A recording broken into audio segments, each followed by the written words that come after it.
Salve, salve rapaziada! Hoje nós vamos falar de sistema nervoso central. Opa! Sistema nervoso autônomo. Ato falho.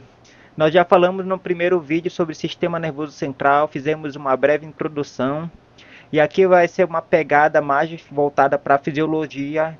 E nós vamos fazer um gancho para engatar mais lá na frente com a farmacologia, beleza? Então segue aqui com a gente. Bom, o sistema nervoso central, ele controla totalmente ou parcialmente a maioria das funções viscerais, sendo que ela é uma maneira muito rápida e muito provavelmente inconsciente. Nós temos a função cardiorrespiratória, coração e pulmão, tá certo?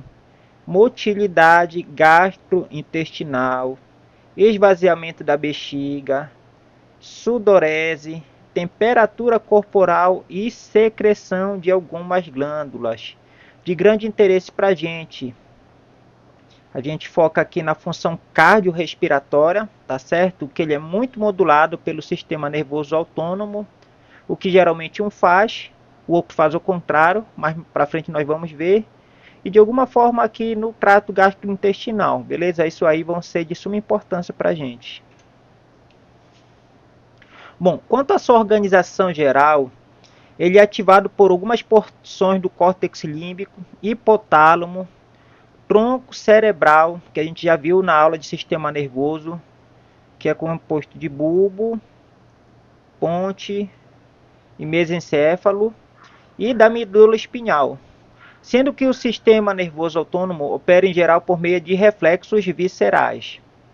Ele tem alguns receptores presentes na parede do órgão-alvo ou bem próximo a ele, sendo que a informação neural pode chegar até os gânglios autonômicos, ou tronco cerebral, ou mesmo até o hipotálamo, sendo que o retorno dessa informação neural para a víscera ocorre de maneira reflexa e inconsciente.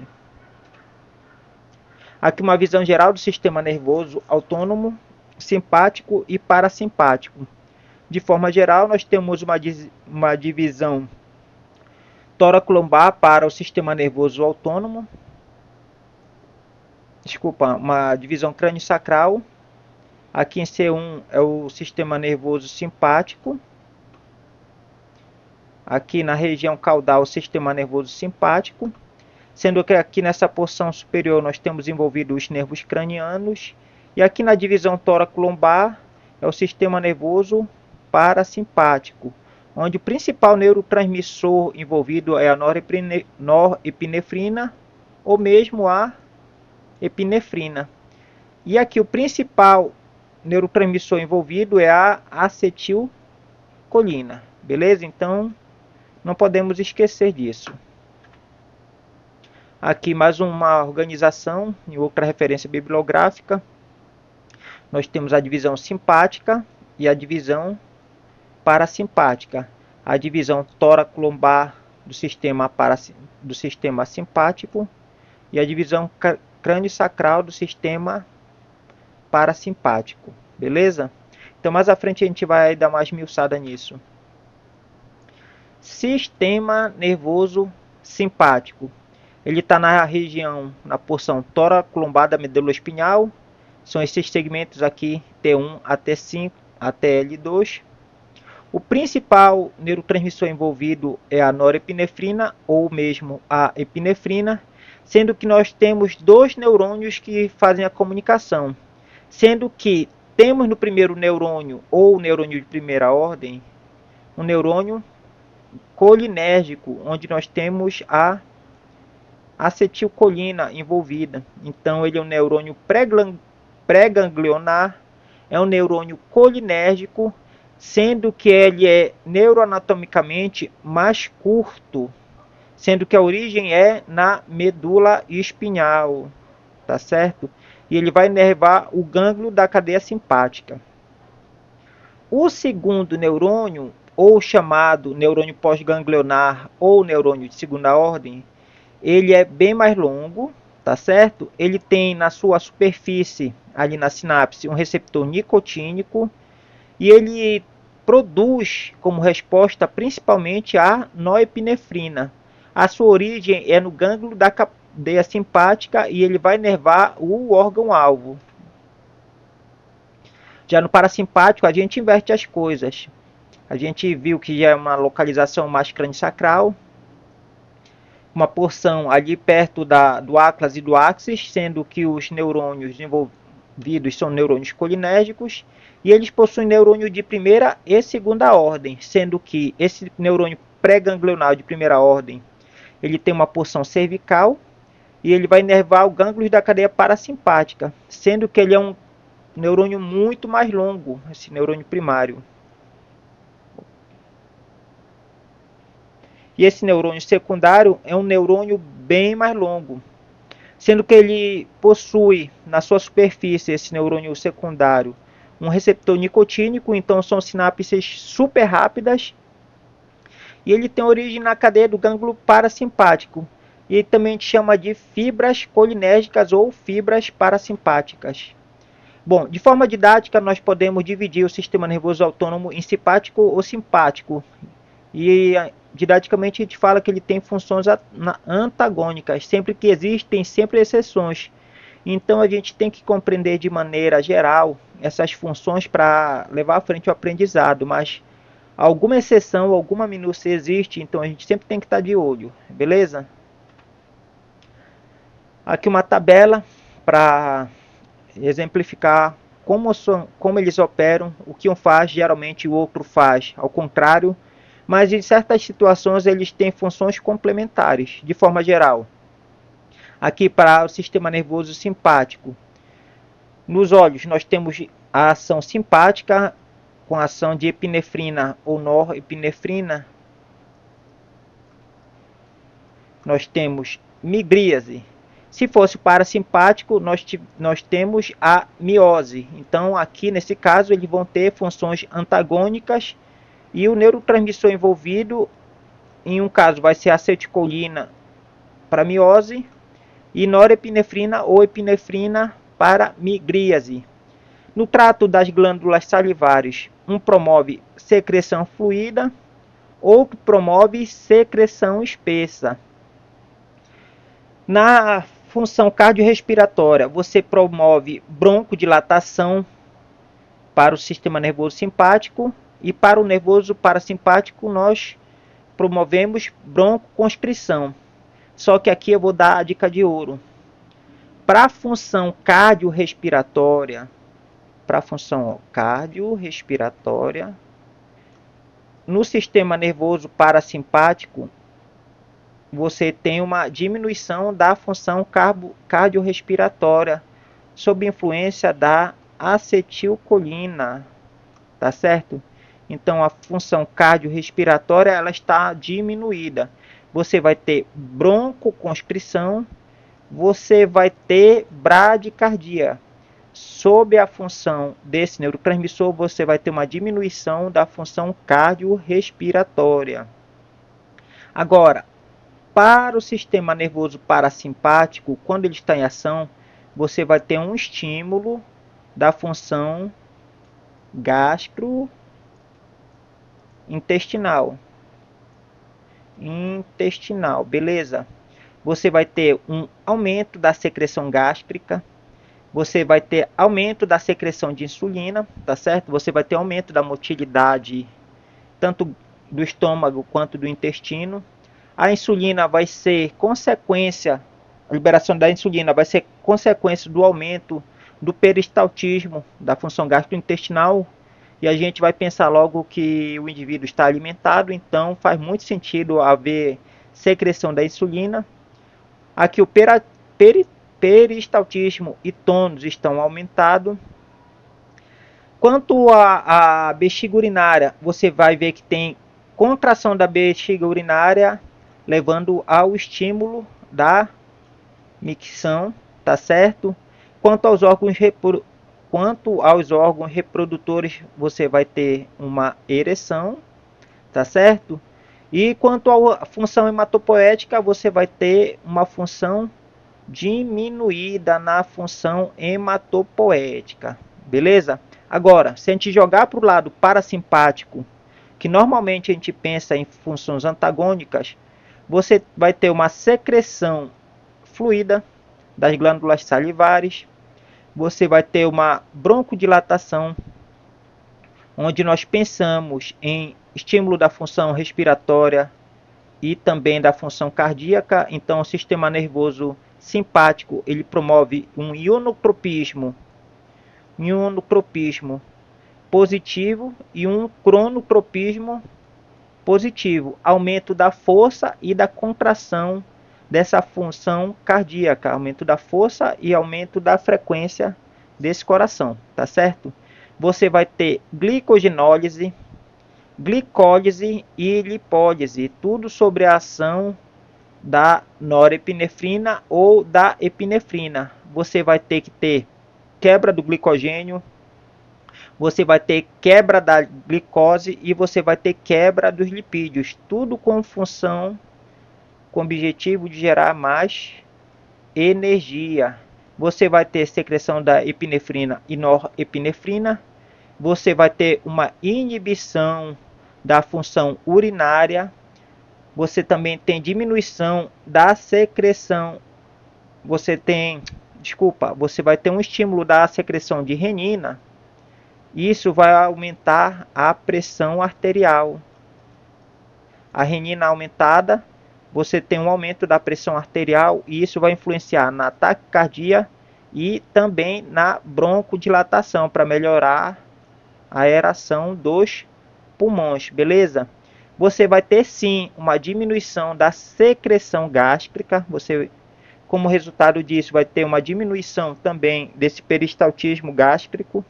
Então, de modo geral, você tem uma inibição do aparelho gastrointestinal. Isso refletindo no estômago, na secreção do hormônio que estimula a captação de glicose. E você tem uma diminuição desse peristaltismo gastrointestinal. Então, para o sistema nervoso simpático, você tem diminuição disso tudo. Agora, quanto ao sistema reprodutor, você tem um efeito complementar. Se no sistema nervoso simpático ele promovia a ereção, no sistema nervoso, parasimpático promovia a ereção, no sistema nervoso simpático ele já promove a ejaculação. Quando nós pensamos no sangue, nós temos o aumento da função hematopoética. Por quê? A função principal é que nós procuramos, o corpo procura ter maior quantidade de oxigênio disponível. Então, se você tem maior hematopoese, você vai ter, consequentemente, uma maior disponibilidade de hemácias, maior disponibilidade de hemoglobina e maior quantidade de oxigênio. Então, fazendo todo esse tipo de ligação, você tem aqui mais oxigênio disponível para ser utilizado na função respiratória e na função cardíaca, tá certo? Então, todas essas funções nós vamos linkando para poder fazer um raciocínio fluido aqui, tá certo? Se você tiver dúvida, deixa aqui nos comentários, nós vamos responder, beleza?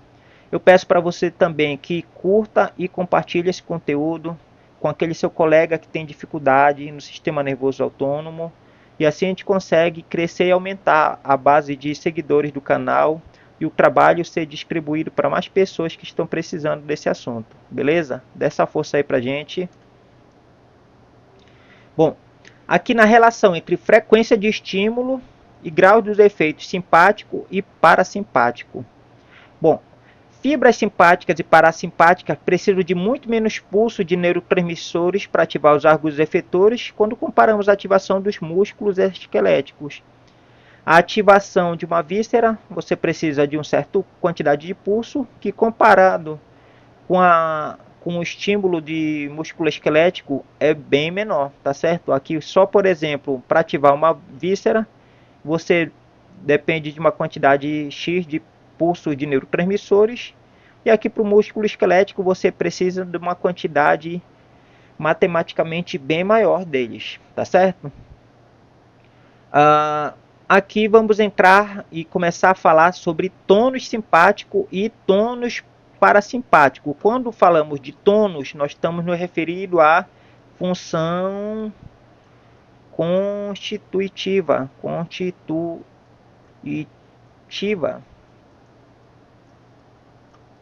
ou constitutiva, tá certo? As duas formas estão certas.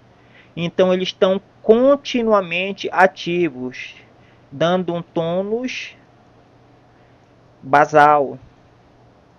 Então nós nunca paramos de produzir acetilcolina e norepinefrina ou noradrenalina para manter esse tônus.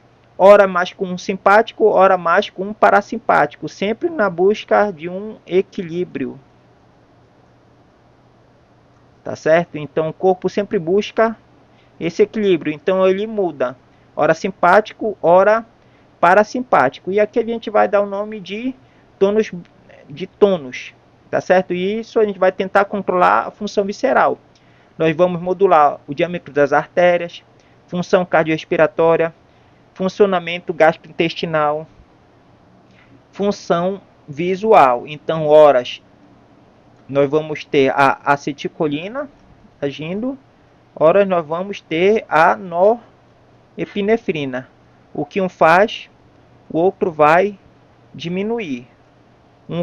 Que um aumenta, o outro diminui, tá certo? Então, de modo geral, de modo a nós aprendermos, o que um faz, outro faz ao contrário, tá certo?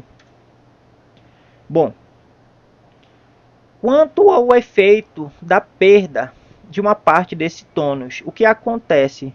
Experimentalmente e até terapeuticamente, às vezes, é necessário fazer desnervação, seja de uma fibra simpática, seja de uma fibra parasimpática. Sendo que essa desnervação, que é uma secção, uma retirada de uma aferência, a aferência nada mais é do que a chegada de uma fibra neural em um certo órgão. Quando nós fazemos a desnervação, nós estamos seccionando. Então, quando nós seccionamos, nós estamos eliminando essa aferência, essa chegada de neurotransmissores naquele órgão-alvo. Então, se nós tirarmos, evidentemente vai diminuir essa função. Se no caso for o simpático, vai diminuir a função simpática. No caso do parasimpático, evidente, vai diminuir essa função. Então, nós buscamos com isso o controle da hiperativação do órgão, que ele está hiperativo, então nós temos que diminuir.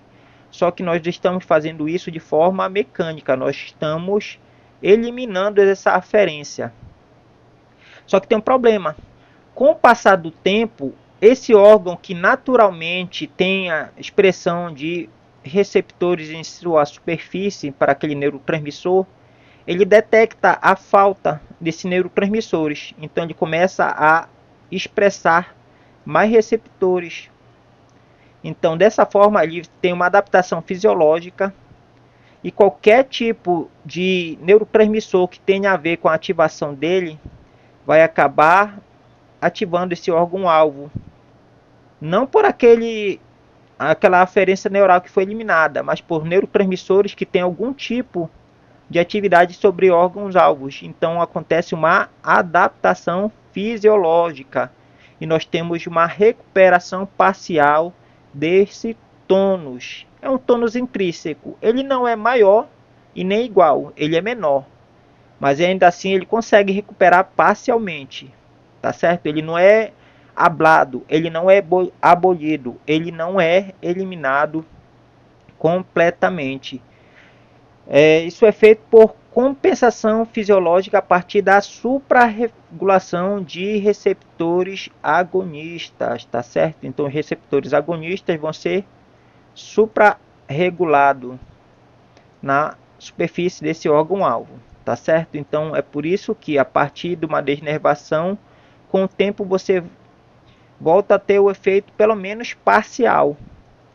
Tranquilo? Bom, aqui foi feita uma desnervação do tônus simpático. Você teve uma simpatectomia a partir de um certo momento. O gânglio simpático ele foi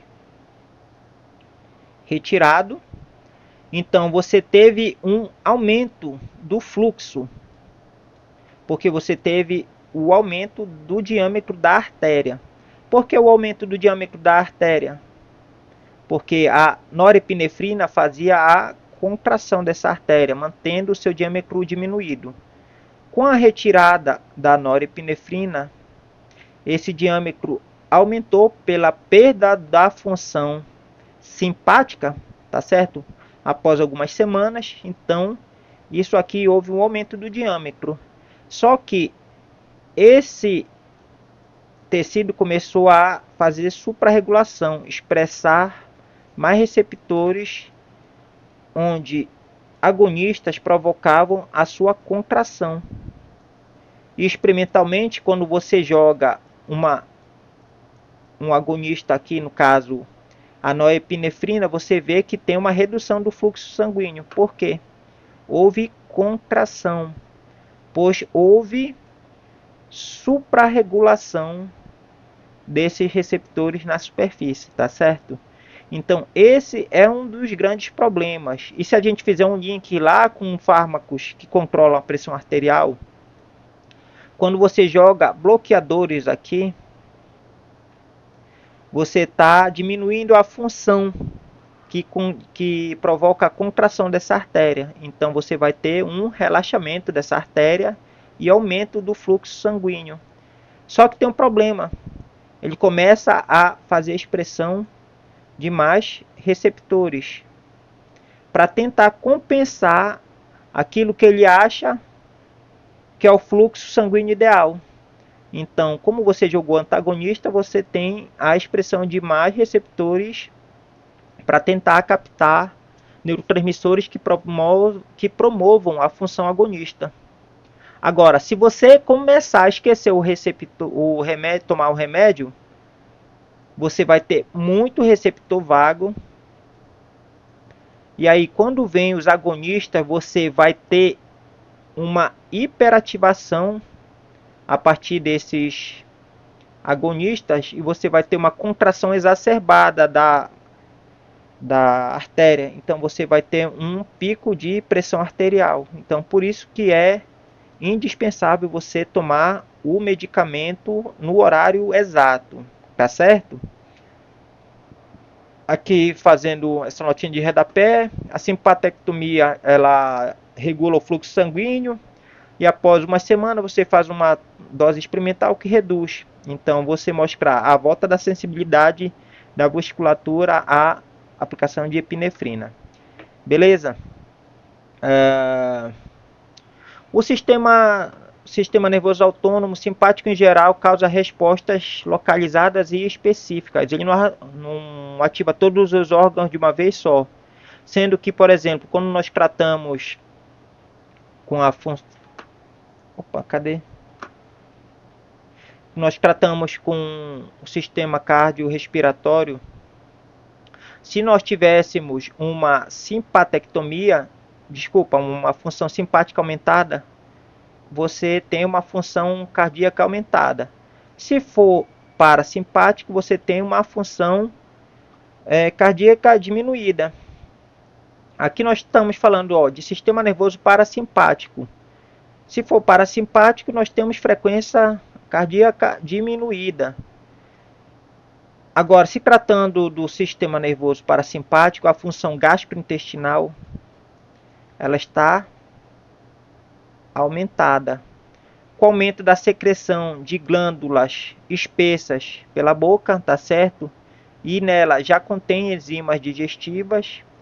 Você tem um aumento do trabalho do estômago, com aumento da produção de H+, tá certo? Para digerir alimentos. E aumento da secreção pancreática, seja do suco pancreático, seja da insulina, tá certo? Tudo isso é para aumentar a captação da glicose ou então a quebra de açúcares.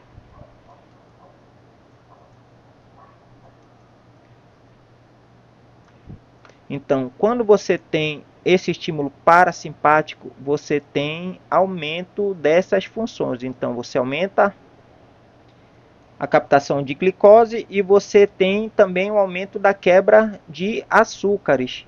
Você também tem um aumento do esvaziamento intestinal por aumento do peristaltismo.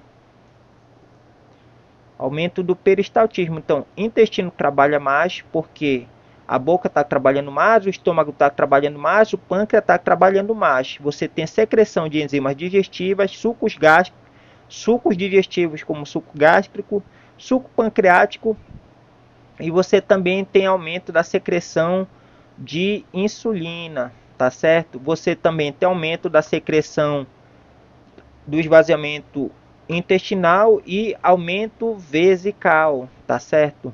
Você também tem a ativação autonômica reflexa para um segundo órgão, tá certo? Por exemplo, o fígado ele vai ser bastante estimulado a produzir enzimas digestivas. Então, se você estiver no estado alimentado, você vai ter a função do sistema nervoso parasimpático mais ativa. E tudo que está relacionado a essa alimentação, seja fígado, estômago, pâncreas, intestino, tudo vai estar mais ativo para você melhorar esse aproveitamento alimentar. Beleza? Dúvidas já sabe, aqui nos comentários. Aqui, resposta, alarme ou estresse do sistema nervoso parasimpático. É aquela reação que a gente já está bem acostumado a falar de fuga ou luta, etc e tal.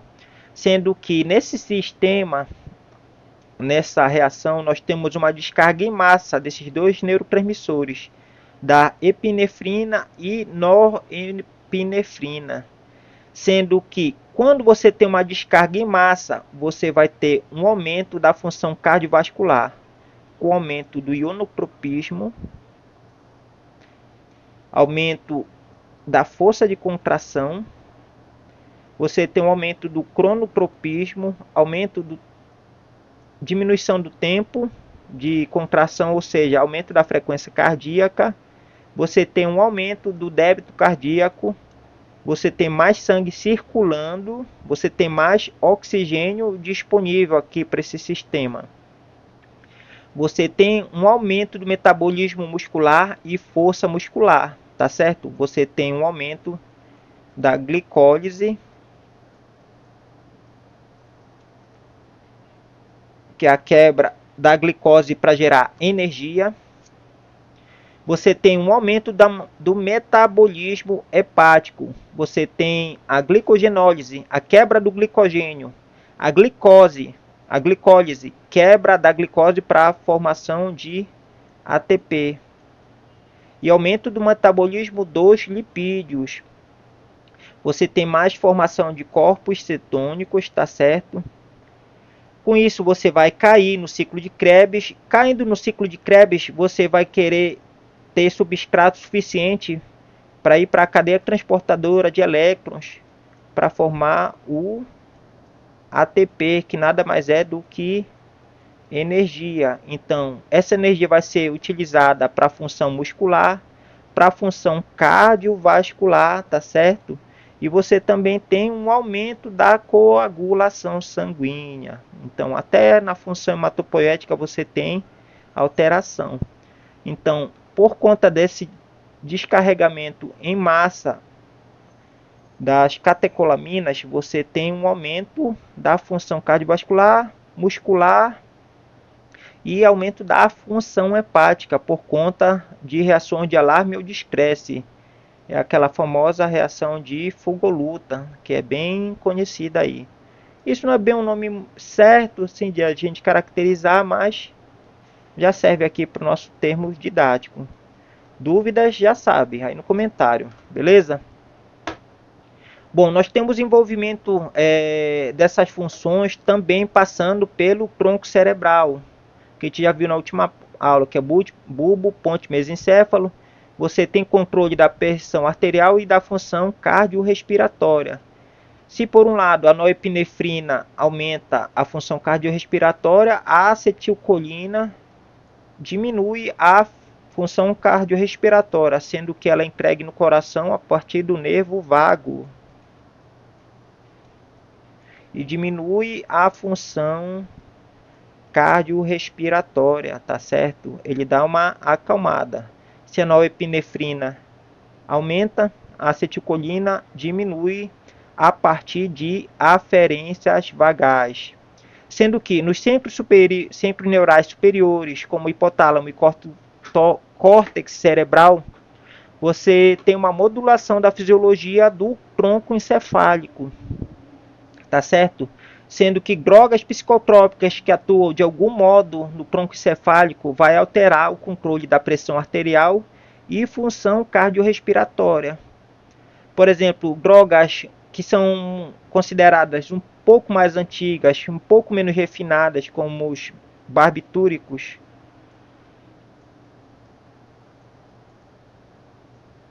eles atuam de modo superativo no tronco encefálico.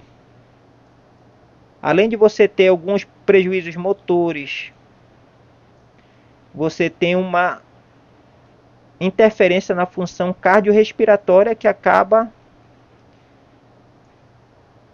afetando a função arterial, sendo que dependendo do barbitúrico, você tem um índice terapêutico extremamente curto. Então, uma dose letal e uma dose eficaz, a diferença entre essas duas coisas, ela é muito pequena. Então, por conta dessa alteração da fisiologia, por conta de drogas psicoativas, justamente aqui nesse tronco encefálico, que por acaso vai modular a função cardiorrespiratória, atuando ali no coração ou mesmo nos pulmões, você tem um aumento do risco de morte, tá certo? Então, muito cuidado quando você estiver fazendo a aplicação desse tipo de droga. Não só desse tipo, mas outras que atuam de maneira intensa ali no tronco encefálico. Neurotransmissão colinérgica, adrenérgica. Nós também podemos chamar de biossíntese adrenérgica. Nós também podemos chamar de biossíntese das catecolaminas, que está relacionada à função simpática. Nós temos como principal representante dopamina, epinefrina e norepinefrina. Olha aqui do que a gente pode chamar de catecolamina. Elas vão modular diferentes funções orgânicas involuntárias. Função visual, cardiorrespiratória, gastrointestinal, glandular, hepática, etc. Isso a gente já falou, mas volta a repetir. Aqui, como acontece a função da biossíntese das catecolaminas, a partir do aminoácido tirosina, e numa série de cascata bioquímica, você vai ter a formação de dopa, de dopamina, de norepinefrina e de epinefrina, sendo que essa cascata aqui você vai, a partir disso você vai ter a formação não só da dopa, mas também precursores para os neurônios dopaminérgicos.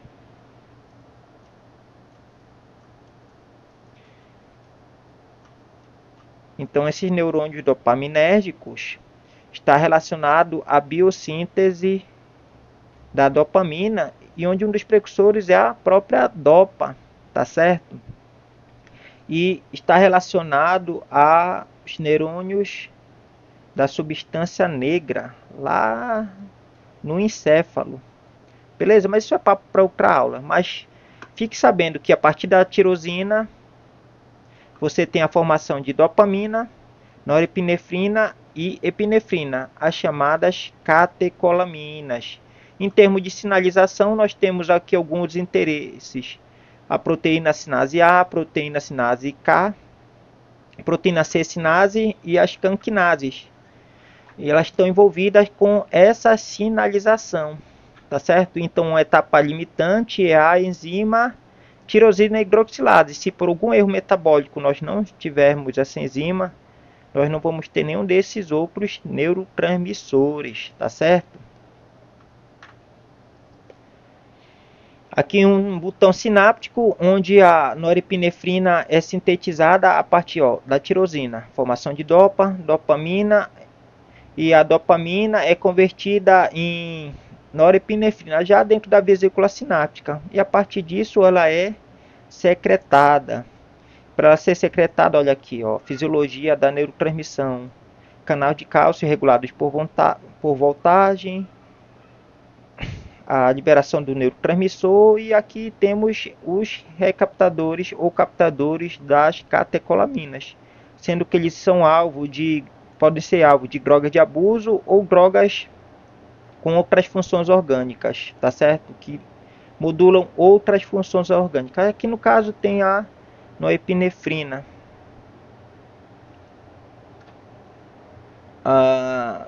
Bom, fármacos de ação simpática indireta, eles vão atuar no citoplasma e acabam deslocando a captação vesicular da noepinefrina, tá certo? Então isso aqui a gente não vai entrar muito em detalhe, mas quando a gente fala simpático mimético de ação direta, você simplesmente vai deslocar esse fármaco, esse precursor da noepinefrina dessa vesícula sináptica. Por exemplo, aqui a reserpina vai deslocar. Então, não vai deixar entrar esse neurotransmissor para dentro da vesícula sináptica. Então, você não tem a formação nem de dopamina nem de norepinefrina. Beleza?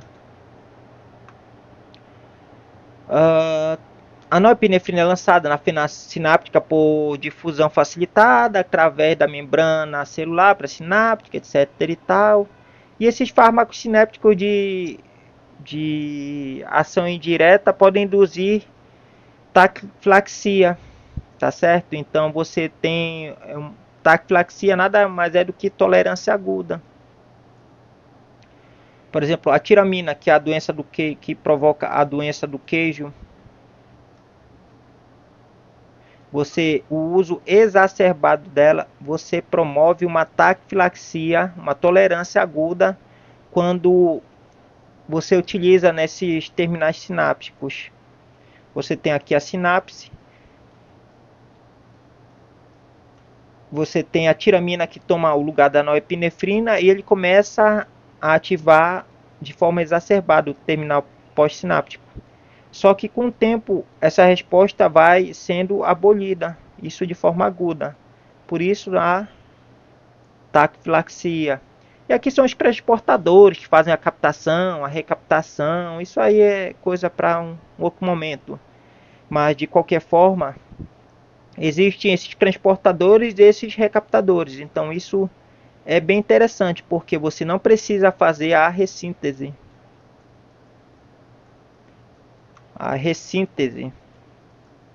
Então, se você não faz a ressíntese, você economiza o ATP, poupando energia para aquela célula, beleza? Aqui a liberação das catecolaminas, etc e tal. Olha aqui, canais de cálcio regulado por voltagem. E a partir da entrada do cálcio na célula, a liberação do neurotransmissor. E esse neurotransmissor vai ativar o receptor pós-sináptico. E aqui a fisiologia do potencial de ação, beleza? Dúvidas, nós colocamos no comentário. Canais de cálcio regulado por voltagem. Íons cálcio no citoplasma neuronal, secreção das vesículas sinápticas. Bem tranquilinho, né? E quando esses neurotransmissores caem aqui na vesícula sináptica, nós temos a própria automodulação dele, tá certo? Esse próprio neurotransmissor, ele pode frear a secreção da liberação, pois você já está promovendo a hiperativação. Então você não quer hiperativação, você quer só uma atividade constitucional, isso for uma atividade fisiológica. Agora, se você quiser uma atividade farmacológica, aí você pode ficar modulando a seu bel prazer. Aqui, modulador da captação da norepinefrina. Então você aumenta a quantidade de norepinefrina na fenda sináptica. Isso porque você bloqueou essa captação. Aqui, receptores purinérgicos. Se você tiver adenosina ativando esse receptor purinérgico, você freia a liberação de norepinefrina, neuropeptídeo Y, e você freia também a liberação de ATP. Então você pode modular de diferentes formas. Isso aqui é o que a gente chama de retroalimentação. Se for por estrangeirismo, é o chamado feedback. Beleza? Então nós temos todas essas funções. Tranquilo? Sendo que o término das ações das catecolaminas, nós temos enzimas ou que degradam a função desses, dessas catecolaminas, ou então temos o papel dos captadores ou então os recaptadores, que vai tirar aquela fenda sináptica. Tá certo? Nós temos a função da catecol-metiltransferase e da monoamino oxidase. Essa primeira é chamada carinhosamente de Conte e essa segunda é carinhosamente chamada de MAO. Essas enzimas chamadas Conte e MAO, elas vão degradar as catecolaminas. E onde que elas estão presentes? A MAO está presente no terminal pré-sináptico, em termos didáticos, né? Mas isso aí não é regra, pode também estar presente no neurônio pós-sináptico, mas para intervenções farmacológicas nós miramos no terminal pré-sináptico. Nós temos os inibidores da MAO. Olha aqui, ó, inibidores da MAO. Quando você inibe a MAO, você não tem mais a MAO e a MAO não vai degradar a norepinefrina. Então tem mais norepinefrina no terminal simpático. Se você inibir a catecol-metiltransferase, que está no terminal pós-sináptico, você vai ter também mais receptores, você vai ter mais neurotransmissores na fenda sináptica. Então, inibidores da MAO e inibidores da Conte, você pode empregar farmacologicamente, principalmente para doenças neurais associadas às catecolaminas. Tá certo? Então, os inibidores da MAO e os inibidores da Conte podem sim ser utilizados, apesar de que hoje eles não são um medicamento de escolha, mas ainda assim eles estão como recursos terapêuticos disponíveis aí no mercado. Então, nem tudo que é velho é ruim, assim como nem tudo que é novo é totalmente bom, tá certo? Então, inibidores da MAO e inibidores da Conte podem ser utilizados como recursos terapêuticos, beleza? Quanto aos tipos de receptores, a gente pode chamar de receptores adrenérgicos e eles vão sinalizar diferentes vias, sendo que os principais, os de maior interesse, os receptores alfa e os receptores beta. Então eles vão ser alvo das catecolaminas. Então dependendo do tipo, o receptor alfa pode provocar um efeito e o receptor beta, dentro da função adrenérgica, pode provocar efeitos antagônicos. Não preciso do sistema nervoso parasimpático para fazer oposição. Dentro do próprio sistema nervoso autônomo, nós podemos ter funções antagônicas a depender do tipo de receptor que você utiliza. Aqui o Raymond Alquist fez a proposição desses receptores e a partir disso já começou aí um trabalho de ver qual era a função de cada receptor e o estudo dessas diferentes vias de sinalização provocando respostas biológicas diferentes. Com isso você conseguiu fazer a produção de fármacos que minimamente ou possivelmente ou maximamente vai fazer a modulação dessa função biológica da norepinefrina. Com isso você conseguiu trazer os medicamentos para controle de pressão. tá certo? Da pressão arterial. Então tudo isso está envolvido com a sinalização adrenérgica, beleza? Aqui a gente vai passar rápido, porque não é interesse ficar decorando função de receptores. Vocês dão um print aí para saber qual é a função de cada um. O que importa para a gente é o que? A sinalização que ele ativa. Ó, proteína alfa 1, proteína GQ ativa a fosfolipase C. Alfa 2 ativa o receptor GI. Ele bloqueia a sinalização de adenilato ciclase. B1, B2 e B3 têm funções diferentes também, sendo que você tem o estímulo da proteína GS, tá certo? E elas vão estimular a adenilato ciclase nos diferentes locais onde ela se encontra. Beleza? Então, a neurotransmissão colinérgica nós vamos deixar para uma próxima aula para não ficar tão extensa, beleza? Então, fica ligado que nós vamos trazer mais material. Acompanhe o canal. Valeu!